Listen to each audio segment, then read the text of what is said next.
All right, yeah. Hello, everybody. My name is Zanzi, and I'm the host of the Showcase AMA series here on the Polygon Discord. Today we got two special guests coming in from Forta Network. How are you guys doing today? Doing great. Excited to be here. Thanks for the invitation. Thanks for having us. Um, Most definitely, super happy to have both you guys here. So I always like to kick these off doing a bit of a introduction. So why don't you tell us a bit about what your backstory is, what you're doing before you got involved in crypto, and what got you involved in the space, and what have you been doing since then? Andy, you want to start? Happy to. So I lead ecosystem development at Forta, which we're going to dive a little bit deeper into here in a few minutes. I started my career in crypto about 9 years ago now. As an attorney, I started doing corporate and regulatory work for crypto exchanges. And transitioned after a couple of years into consulting, and worked with some large exchanges and fintechs in a consulting capacity, and left early last year and joined Open Zeppelin, which at the time was incubating Forta. And then since then, we have spun Forta out of Open Zeppelin.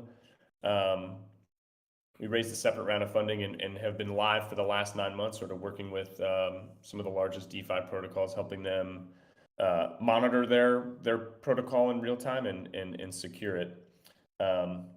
And that's sort of the nature of the discussion today that Christian will dive a little bit deeper into. Yeah, and I'm a Christian Seifert. I've been, officially in crypto for about 4 months. I joined Forta about 4 months ago. My background is more in traditional security. So I worked at Microsoft for 14 years, leading teams on the Microsoft Defender side. So these are products and services that protect enterprises and end users from all sorts of threats. But about 2 years ago, I started to read up on crypto, and the more I read up, the more excited I became, and doing that on the weekends and my evenings. So eventually, I asked myself the question: well, should I not do this full time if I'm so passionate about that? And therefore, here I am. At Forta, I am the researcher in residence, so I work with the community to strengthen detection capabilities on the Forta network, deep dive into attacks, work with the academic research community to do kind of more longer term research in this space as well. Okay, fantastic. Yeah, those are some pretty impressive backgrounds. I totally relate with that. Like, if you're so passionate about it, why not be doing it full time? So, why don't we jump a bit more into like the backstory of Forta? Like, when um, was this started, and what inspired the creation of this? Well, as Andy mentioned, Forta was incubated about a year ago by Open Zeppelin. Open Zeppelin, well known as auditor as well as provider of the Open Zeppelin smart contract library. And they recognize that there is a need for monitoring in the space. If you think about security, you have to take a comprehensive security approach. And that obviously is quite apparent by the numerous hacks that are happening. You cannot rely on smart contract audits alone. You have to think about kind of the stages of pre-deployment. So that's where kind of the smart contract audits come in, as well as utilizing libraries. But also think about the post-deployment stage. So now your project is out there. Well, you got to monitor it, see what is happening, and then related to that, also be ready for incident response, such that if something happened, you're able to react to it. And what really excites me about the Forta project is that it is a community-driven project, right? It's not a company that is creating a monitoring solution. It's really in kind of the same philosophy of Web3 overall, in that it is a distributed system that the community is incentivized to contribute to and help build. And Contrast that to something like, protection, let's say an email protection service. Companies that work on that do all of that protection work in-house. And so they have, security researchers, data scientists that build heuristics and machine learning models. But you are kind of constrained to the backgrounds of the people that work there in terms of the approaches that they apply. And Forta, being an open network, permissionless network, anybody can contribute. And that is really exciting because it really taps into the diversity and the passion of a large community that want to protect Web3.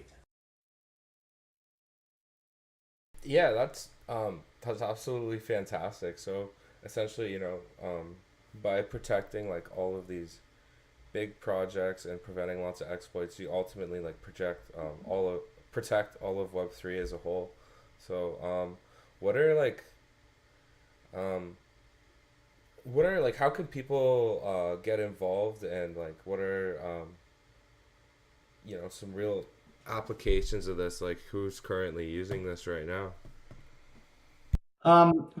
So to get involved, there's a variety of ways. So the Forta network at a high level consists of kind of the underlying infrastructure, which consists of nodes. So think of these as kind of full nodes that then forward transactions and blocks to community developed detection bots. And so you can run a node, as well as you can develop a detection bot that then is available to the broader community to identify security risks, attacker behavior on chain.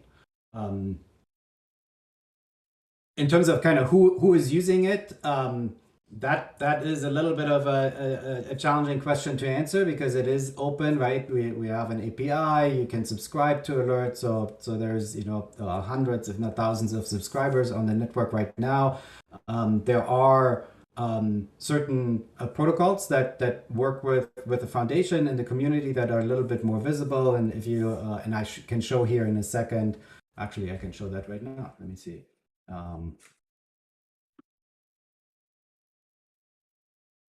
So if you go to the Discover page on the Forta app, you can see a sample of the protocols that have deployed bots on the Forta network and are monitoring it. So you see big names: Uniswap, Aave, Compound, Maker, etc. Fantastic. Yeah, that's a really impressive list of top protocols utilizing Forta. So I'm just kind of like wondering, like, if you could provide like a more in-depth of explanation of how this would work, like for any of these dApps, like say, like maybe like give an example of a potential threat and how Forta would protect against that specific threat. Yeah. Let me jump to the slides. So I do have a few examples here. The inverse finance attack that happened just a couple of months ago. This was a flash loan assisted price manipulation attack. We have the Curve Finance attack that just happened a couple of days ago, which was an ice phishing attack. And then probably most of the listeners know about the Ronin Bridge attack that happened earlier this year, which was kind of the largest hack that's been out there. So can dive into each of those or any of those. Do you have any preference? Honestly, I say we do all three. Okay. Well, let's jump in. So let me look at the inverse finance attack. And one thing that I want to point out is, like, on chain, you may think that attacks are atomic, in that there's one transactions, funds are being stolen, and then it's really too late. So where can a monitoring solution really help out? Well, as it turns out, that is really not the case. Transactions that are associated with an attack usually span several blocks. So in this particular attack, you see that it was fairly quick. But let's jump to the first transaction. So the first transaction, so this was on June 16th, the attacker actually got funded by Tornado Cash. So that's kind of the first thing that needs to happen for an attacker, because they need to have funds in order to pay for transactions. Then if we go into the transactions, you see, so after they got funded, they actually deployed a smart contract. And that was needed to execute the attack. So it contains all the logic. Then they invoke, so let's go into this function, this transaction. So they invoke a function on the smart contract that they have created. And in this case, it was simply start. When that transaction executes, you see, hey, there's some interaction with the Aave protocol, and then of course inverse, the one that got attacked. Another indicator on this particular transaction, it was a private transaction, which is yet kind of another signal that maybe something fishy is going on, not by itself, but in combination with all the other signals. You can jump into the state section, and what you're seeing here for the Bitcoin, the wrapped Bitcoin token, that a lot of Bitcoins were moved. Going back to the transaction history of the attacker. So after the start, then they start withdrawing ERC20. So here you see, 53 Bitcoin go from essentially the smart contract that they created to the EOA of the creator, so the attacker. So that means, this transaction stole funds from somewhere, in this case, Inverse Finance, and then they start withdrawing it. And then they move on to approving tokens, and that is really kind of the first steps of the money laundering that happens. Right now they have kind of wrapped wrapped Bitcoin ERC20 tokens. What they want to do is quickly convert that into native assets. And so you see kind of the transactions that lead up to that approval. They swap the tokens, and then eventually they have ETH. And they send it to Tornado Cash for money laundering. Now, again, one thing that I want to point out here, if you look at all the transactions that are involved in this attack, it spans several blocks. And each of these blocks, each of these transactions give us an opportunity to detect the action that the attacker has taken. And then with that, potential incident response capabilities. One thing I want to point out on this one, which was quite special, is the contract was created at block 418, and then the exploit happens at 419. The exploit, as I mentioned, only invokes the start function. And so what you are able to do is when the contract gets deployed, you are actually able to simulate the attacker transaction before it happens on chain.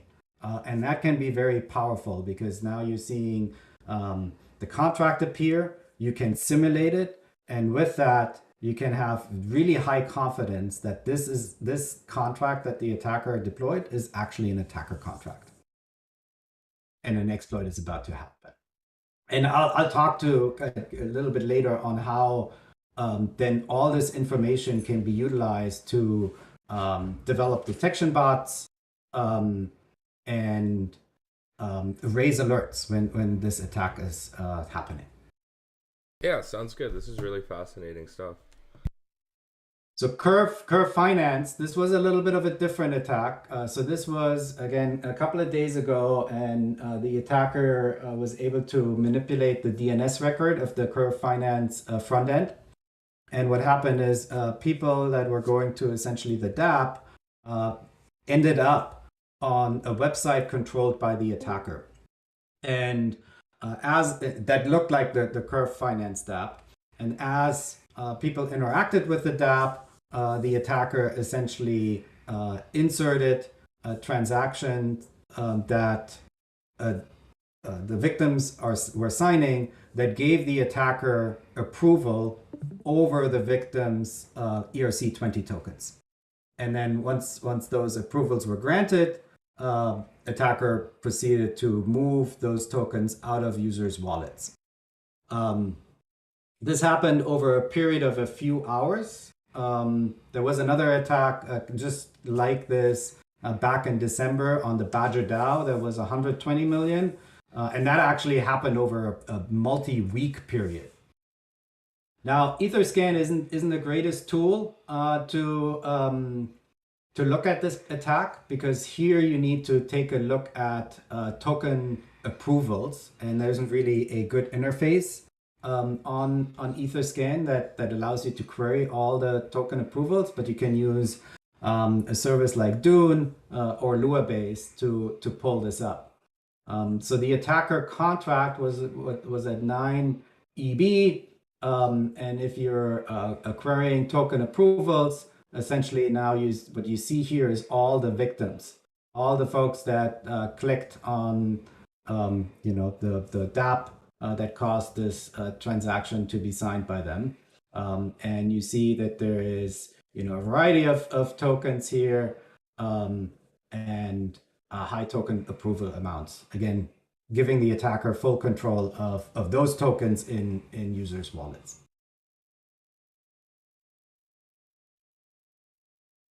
And then the Ronin bridge. So this one operated a little bit more differently. It was much more atomic. So here you see the attacker was not funded by Tornado Cash, but rather they just withdrew from Binance. And then you have two transactions that essentially transferred large amounts of tokens into the Ronin bridge exploiter. It's basically just a withdrawal function that was invoked because the exploit really happened off chain. So there wasn't really a lot of kind of heads up around detecting this particular one. Ronin was then identified by the US government to be associated with the Lazarus group, so they ended up on the sanctions list. And so then the Ronin exploiter had a large amounts of tokens in their wallet, and they couldn't launder those easily. Well, kind of, because Ronin attacker was easily able to sidestep the sanctions list by just transferring ETH to another account. So let's look at this one. So we have the transaction moving 500 ETH to this particular wallet.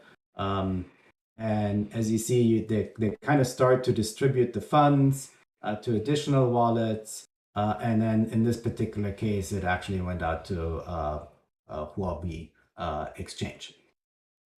But what I want to point out here is, and let me pull this up just a second. This was really an example where, independent on how quickly you can detect the attack, you need to be able to detect the attack at least when it occurs. Because what happened in the Ronin case, this attack wasn't identified for 6 whole days. So it happened on the 23rd of March, and discovered on the 29th. And what you see here is that users essentially happily deposited into the bridge that was essentially in control of the attacker. And so all these funds, the 13 Ether right here, the attacker could have easily gone in and steal those as well. So that really emphasizes the need for real-time monitoring, and even after the attack occurred. Yeah, most definitely. Yeah, and so looking at the attacks, usually they're not atomic. and usually what happens is attacker follows the 4 stages that you see on the slide here. There's funding, and I gave the example of exchange funding and tornado cash funding. Then there is a preparation stage. So in the inverse finance attack, it was, hey, there was an attacker contract created. In the curve finance, it was token approvals. So at this point in time, the attacker is really setting up the stage to steal digital assets, but hasn't stolen them yet. That is all visible on chain. After the preparation stage, they go into the exploitation, and then they go into money laundering. Now, ideally, you want to identify, as early as possible. But in the Ronin case, as I mentioned, even after the money laundering or even after the exploitation phase, there's still residual risk to the protocol and the users, and detection there is quite important.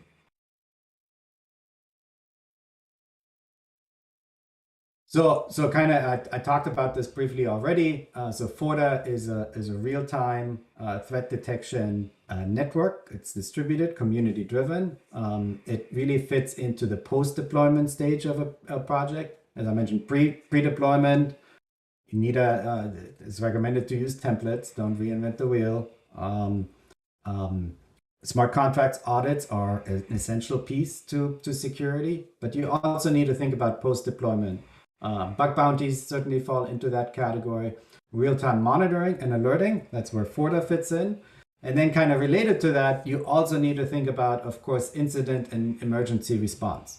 Because alerts can be timely, they can be early, they can be high confidence.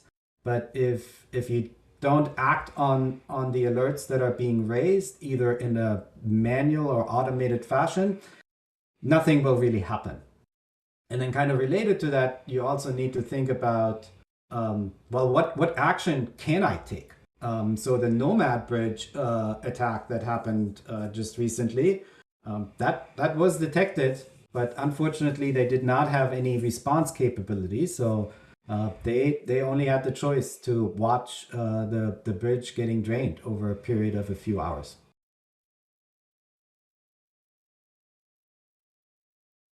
So as I mentioned, the network, the Forta network consists of these scan nodes. So these are full nodes that essentially forward transactions to community-developed detection bots.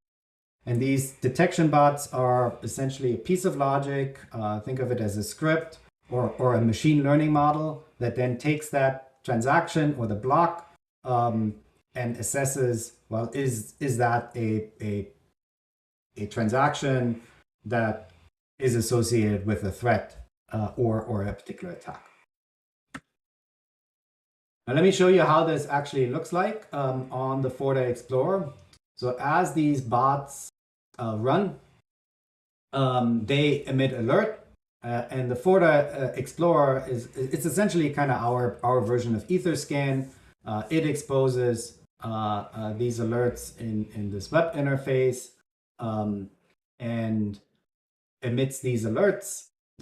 Each of the alerts has information about the underlying transaction, as well as kind of information. So this one is, hey, a particular a malicious contract may have been created. So it gives you information on who created the contract, where's the contract at. If the contract, let's say upon deployment, interacts with any protocols, you would see that as well. And all the addresses are being exposed here. And then you get information about this particular bot, who ran it, so what node ran it. When you deploy a bot onto the Forta network, it gets deployed to multiple scan nodes because for redundancy purposes, right? If a scan node goes down, we want to have other scan nodes that still forward transactions to that particular bot. The other thing that I want to briefly show is the network health page. So this is a page that gives you an overview of all the scan nodes that are deployed on the Forta network. So we have probably 8,000 nodes right now. We're supporting 7 EVM chains. Polygon currently has 2,400 nodes and several hundred detection bots deployed that monitor the Polygon network. Yeah, this is incredibly impressive.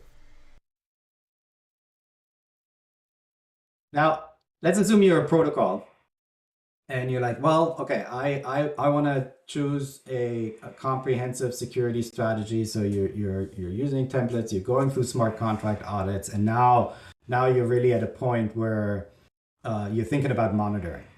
And so the question is, well, what should you monitor for? That is at times a challenging question to answer.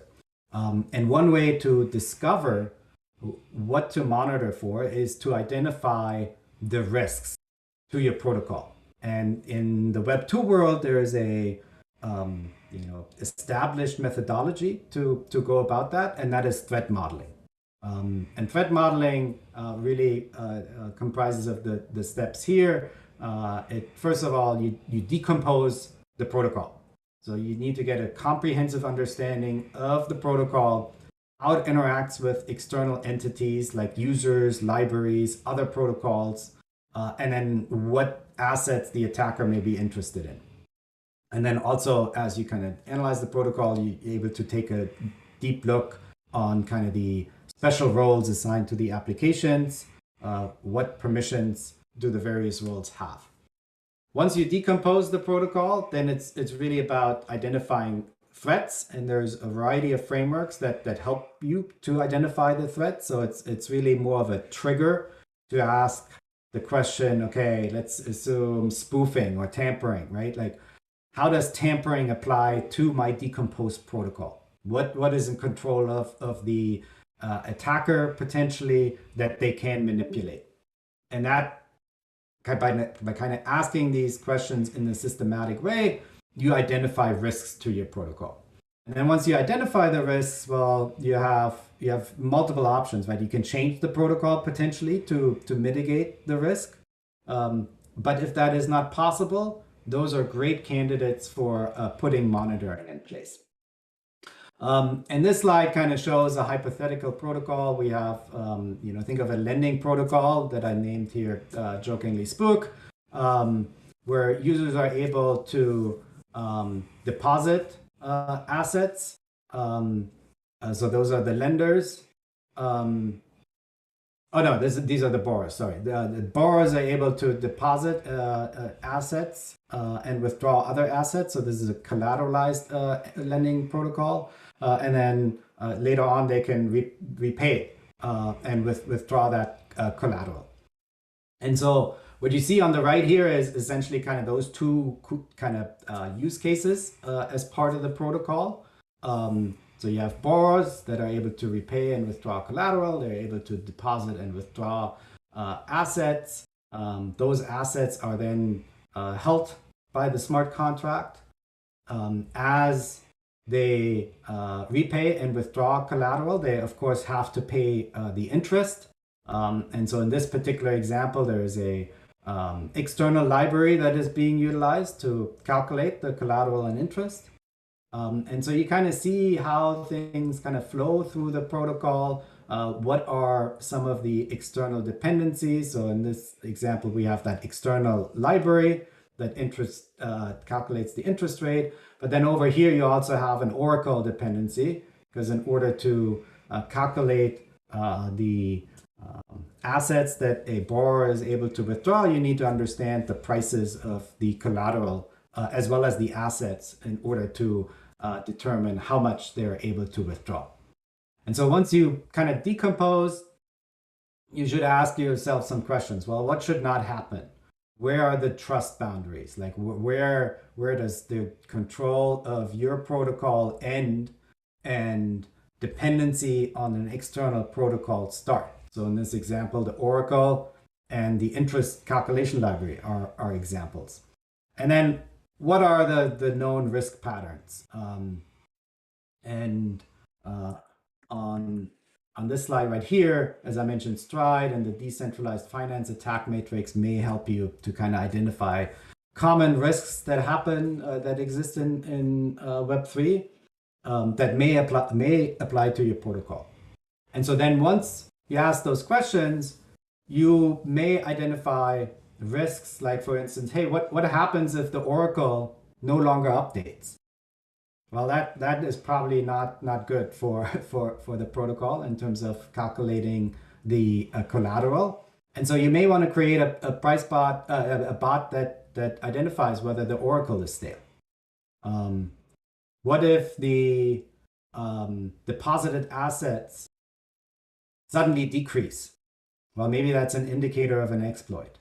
What if there is a governance proposal that changes the lending parameters in terms of the collateral percentage? Usually, in these sort of protocols, collateral is over collateralized. But what if there's a governance proposal that says, oh, you only need to have 75% collateral?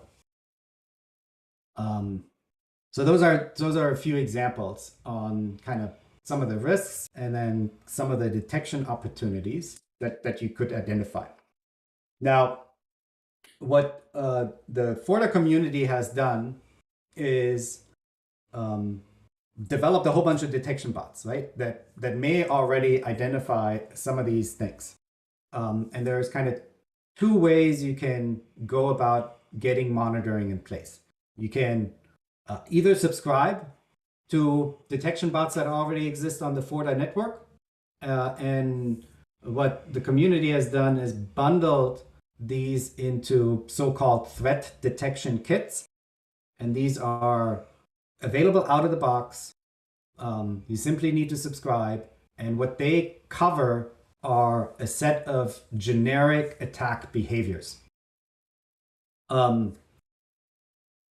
Now, that may not be sufficient. It gives you kind of coverage on generic attack behaviors. But what if there is a specific risk or a risk that is specific to your protocol? And what you're able to do in those cases is develop a custom detection bot. And I'll show how that looks like here in a few minutes. And I know I talk very fast. Let me pause here if there's any questions so far. Yeah, definitely. So one thing I want to mention, if you have any questions for Chris, just make sure to drop them in the text channel so that, I'll read them out to him. And Chris, really appreciate you providing such a high level, in-depth overview of everything right now. Yeah, and I'll go into coding here in a second. I'll show you how to actually create a detection bot, which hopefully is interesting. So the threat detection kits, as I mentioned already, these are kind of bundled, already deployed detection bots on the Forta network that basically identify these generic attack behaviors that I mentioned earlier. You merely need to subscribe to them.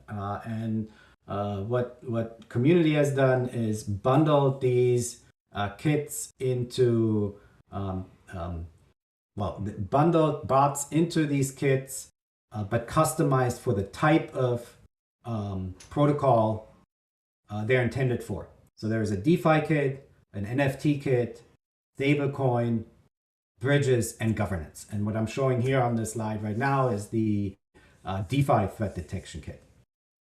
Some of these detection bots are quite noisy. So if you think about, let's say, flash loan detector. Flash loans happen all the time in an MEV context, right? It may not be necessarily indicative of an attack. But what exists on the Forta network as well is something called Alert Combiner. That basically what it does, it takes transactions and alerts that span this attack chain and combine them together in such a way that it really filters out noise.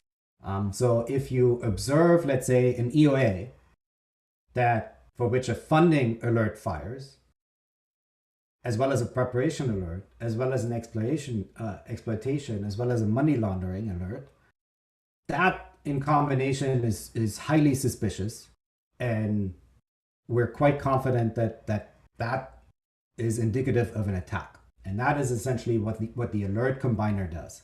So if you don't have a lot of security research resources to look at alerts and monitor alerts and analyze the underlying transactions, the threat detection kit may be a little bit too much to subscribe to. In those instances, what I would recommend is at least subscribe to the alert combiner, because it really is a high confidence alerting bot that consumes a whole bunch of intelligence from the overall Forta network and alerts you when an attack occurs. The other thing that of course you're able to do is utilize existing Forta detection bots that may have been developed by other protocols. So let's go into the bot search page. And so these are all the bots that are deployed on the network, and you see kind of, hey, there's, just in the last day, a dozen or so were deployed. And so what you're able to do, instead of, after your threat modeling, instead of going ahead and developing a detection bot, well, take a look at what is deployed. So you can just search. So we talked about kind of Oracle staleness, right? Price staleness. And well, there's actually a bot right here that identifies this. And it happens to be on the Aave protocol, which is also a lending protocol. And so instead of kind of reinventing the wheel, you may able to go into this particular bot. As you can see here, it is open source. So you're able to fork that, maybe make some small adjustment and get it deployed for your bot. And then similarly, if we go to the Discover page, you can take a look at, well, I'm a lending protocol, right? Let's take a look at what is Aave monitoring. And so that may give you additional ideas. It also may give you additional bots based on the risk that you identified through the threat modeling stage. So you don't need to necessarily reinvent the wheel and build detection bots from scratch. There's hundreds of bots deployed on the Forta network. It is very likely that somebody has already thought about the risks that pertains to your protocol, and that's something that you're able to leverage. Now then, let's assume your search comes up blank. You have a risk. There is no bot deployed. There is no code available. Well, then you can go ahead and build your own bot. And it really comes down to these 3 steps. You define the requirements. Hey, what's the logic? What alert will the bot emit? What data do you need? What chains does it need to run on? Implement it, and implementation is fairly straightforward. I'll show you how that looks like here in a second. You can implement a bot in Python, JavaScript, and TypeScript. There's an SDK. You obviously need to do some testing, and there's a variety of ways to test, unit test, as well as test retroactively on past transactions and blocks. And then also you can run your bot locally to see how it behaves to new transactions that come in. And then lastly, you deploy and subscribe the bot. And deployment is permissionless. You deploy the bot. You issue the command to deploy the bot. It gets packaged into a Docker container that is uploaded to IPFS. And then the Forta network will take that bot and deploy it on several scan nodes at the same time. That happens within a matter of minutes. And then alerts get emitted instantly. And then you can subscribe to that bot and those alerts. And there's a variety of ways you can subscribe to it. Email, Discord, Telegram, webhook. So that's more of a push model. But then also there is an API, a GraphQL API that allows you to query the network for all the alerts that were raised. And so with that, let me see whether I can show you how this works. Let me see, I need to share my other window. This is all incredibly fascinating and exciting. I have a marketing background, however, I just completed a JavaScript course, so this is definitely something I personally am going to want to look into. Awesome. Let me show you the code of a detection bot, because it is way simpler than maybe it sounds.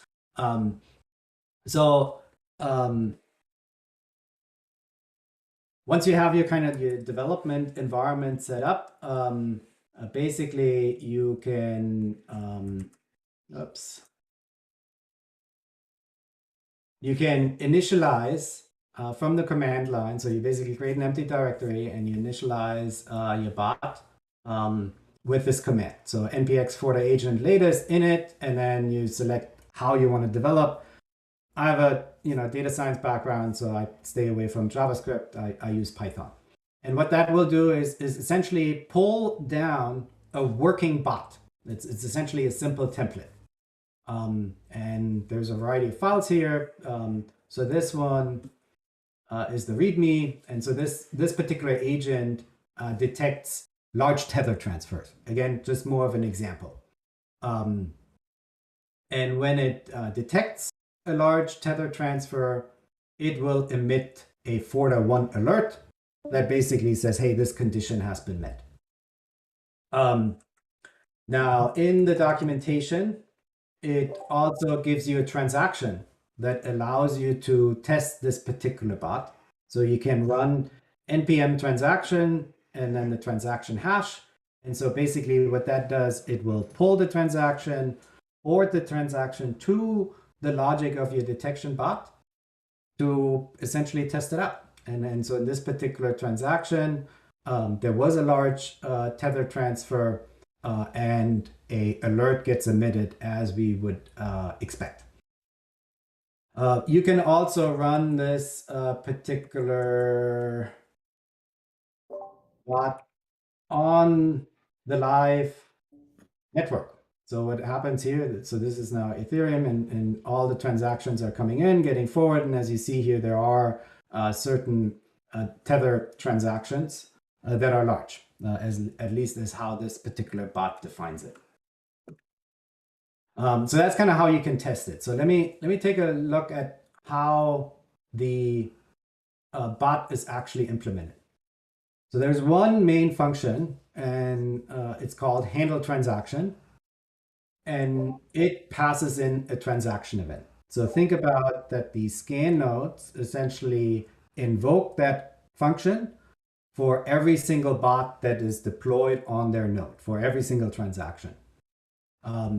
Transaction event has all the properties that you would expect. It has the to, the from, the nonce, data, as well as all the events that may have gotten emitted as part of this particular transaction. And so then in this particular example bot, what happens is we filter all the transaction events for ERC20s where the tether address or where the token address matches the tether address. So now you have all the tether transfer events, and then you simply iterate through it. You get the to and from, you get the value, you normalize the value based on the decimals, and then you have a simple if check. If the normalized value is over $10,000, then we emit an alert. And that is really all there is to a detection bot. Again, this one is a simple one. To give you an idea on what you are able to do in a detection bot, you're able to maintain state over time. So if there is logic where you're not able to make a decision based on one transaction alone, you're able to kind of build state over time and kind of make a decision over multiple transactions. That is particularly interested in a machine learning context.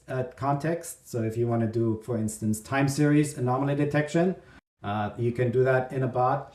You're able to reach out, of course, to a RPC endpoint. So if you want to, let's say, contract creation, you want to pull down the code of the contract and analyze that in more depth, you're able to do that. You're able to reach out to external APIs. So if you need some information from Etherscan, you're able to do that within a bot. You're also able to simulate transactions. And I mentioned this earlier in the inverse finance attack, right, where attacker deployed a contract that can be invoked with simple function call. You're able to essentially, in a bot, monitor contract creation. And as the contract gets created, you can fork the chain locally and simulate invoking the contract. As the contract then gets invoked, you can assess the state changes that would happen and essentially then, based on some logic, emit an alert. So there's a lot of capabilities of on these bots. Once you have developed your bot, you run this command, npm run publish, and what that will do, as I mentioned, it creates the Docker container, uploads that to IPFS, and then deploy the bot on the Forta network, all permissionless. I will not do this right now because it's going to take like about 5 minutes or so the first time I run it, but I have done it yesterday. And let me share my other screen again so I can show you where it is.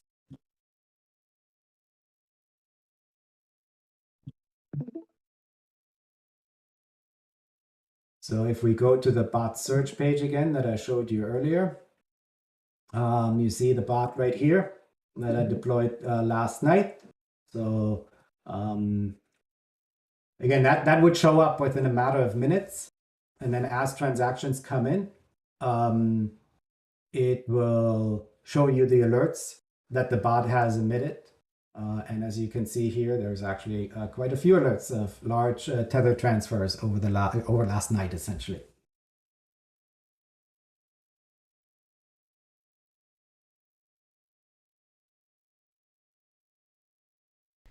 All right. So then once you have developed your bot and deployed them onto the network, one thing that you need to think about is, well, how do you monitor these, and then how do you respond to these? And we encourage you to think about essentially an incident response process, and that again kind of goes through a variety of stages. You need to first of all be prepared. You need to have a training in place. You need to have communication channels in place. You need to be forensically ready. Like if your protocol cannot be changed as a result of an incident, like pausing, for instance, there's little you're able to do. If the protocol is, let's say, controlled by a multisig, well, who are the signers? Do you have the contact information? Are you able to get to them quickly enough? That's for kind of more of a manual incident response process, but there's also the opportunity to kind of set up automated incident response processes. And so, for instance, OpenZeppelin's Defender product integrates with Forta. And what that allows you to do is configure the Defender product in a way where if a Forta alert gets emitted, Defender will automatically invoke function of your choosing, like the pause function. Once you have, once you are prepared, you have to think about, well, how do you get information about security events? Obviously, Forta is one input through the alerts, and as you subscribe to these alerts, but also, of course, incidents could be reported by the community. could be part of a bug bounty. So how do you collect those those potential incidents, and then who is assessing those incidents to declare whether these events, to declare whether an incident has happened, and then also as part of that process, assess the severity of the incident. And then once an incident that's declared, well, you need to activate the incident responders. You need to clearly articulate the incident objectives, and then develop and execute on an action plan. Usually, as an incident progresses, more information becomes available. Initially you may not even know what's going on, and you just want to answer the question, well, what is happening here, as opposed to mitigating the incident. And so this response activity certainly is iterative, but then eventually will lead to the incident being resolved, and you should also be conscious about declaring the incident solved. Because obviously it's usually a very stressful time. People work a lot, and it's good to kind of declare it resolved, so people can essentially get back to other activities. And then after the incident has been resolved, you should think about, well, what went well, what didn't go so well, what have you learned, and then kind of incorporate those learnings into the overall incident response process, so you're able to improve on it over time. This was really my last slide, but I do want to reiterate that monitoring is not sufficient. You need to think about how monitoring plays into your incident response process, because just getting alerted about an attack is not going to be mitigating an attack. And so what I encourage you to do is check out the Forta app. I showed you a little bit on kind of where the bots are, how you can subscribe to them, join our Discord, run a scan node, develop a detection bot, deploy it on the Forta network. Every contribution that you're making to the detection coverage of the Forta network doesn't just benefit you, but really it benefits the entire Web3 ecosystem. So you're doing good work doing that. Awesome. Hey, thank you so much for doing such an elaborate and in-depth overview of everything. That was amazing. Well, thank you so much for having us. Are there any questions? Yeah, I definitely have a couple of questions. One was regarding the token. So I noticed you guys have an airdrop going on. So I just want to know a bit more about the airdrop, as well as how the token is utilized by the protocol. Andy, you want to take this one? Sure, I'll talk about token utility. So the initial need for the token is really a security one. So all of our scan nodes are required to stake a minimum amount of Fort. And Christian, just to provide maybe a visual cue for this, or aid for this answer, could you go to the Explorer, to the network page? Yeah. So I know this font's probably a little small, but this is the current footprint of the Forta network. And anyway, you can see, we have scan nodes monitoring 7 EVM chains today, and you can see under the node operator column there on the right, just the sort of the number of nodes. So each one of those nodes represented here has to stake a certain amount, and that's largely to discourage node runners from acting maliciously or wasteful, incentivizing them to act in the best interest of the network. We are also a proposal was just approved to introduce staking for bots as well. So if you're a developer or you're a protocol team and you're publishing a bot onto the network, We are introducing a minimum stake for bots as well. Again, with very similar motivations. We want to discourage developers from publishing malicious or wasteful or spam bots on the network. And then there is also a governance aspect to the token. But the real driver for introducing a token when we did was the node runner staking requirements and the soon to be bot staking requirements. So it's really like the token really acts like a bond, right? That participants in the network need to post. Yeah, that makes a lot of sense. And so, is this airdrop still ongoing right now, or is that you kind of missed the snapshot for it?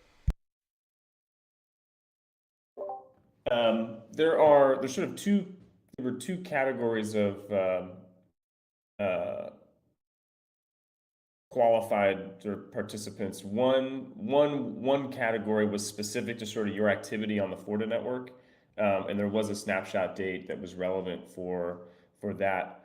The other category was more geared towards broader sort of ecosystem contributions. And so, for example, there were, I think, roughly 100 GitHub repos that were that qualified. So if you had contributed to those GitHub repositories at any point, you would have qualified for the airdrop. So I know there's more details on the claims page, and there's a full list of the repos and other things that would qualify you. So if you're interested, I encourage you to check it out. Yeah, definitely will do. And another question I had was regarding, it looks like there's a browser plugin that you guys have going on there. I just wondering a bit more about that.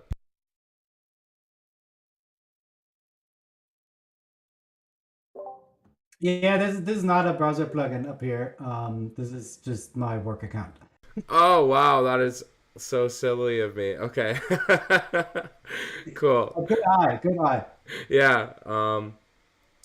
Okay, well, and then I guess that basically like sums up everything I have to ask, because you did such a really great job explaining everything, and we are running a bit short on time. So I guess my last question would just be like, where's the best places to follow up with you guys? The best place would be Discord. So if you go to forta.org, you will see our Discord link at the bottom right here. Perfect. I'll drop it in the chat right now for everyone to just quickly access it there. And I got the website and Twitter in there as well. And yeah, this is such an amazing tool that you guys are bringing to Web3. So I appreciate you guys a lot for coming out here. It's been great meeting both of you. Yeah, thanks so much. This was fun. Thanks for having us. Most definitely. And yeah, thanks everybody for coming out and listening. And I hope everyone has a fantastic rest of their week. Yeah, you too all. Bye. Bye.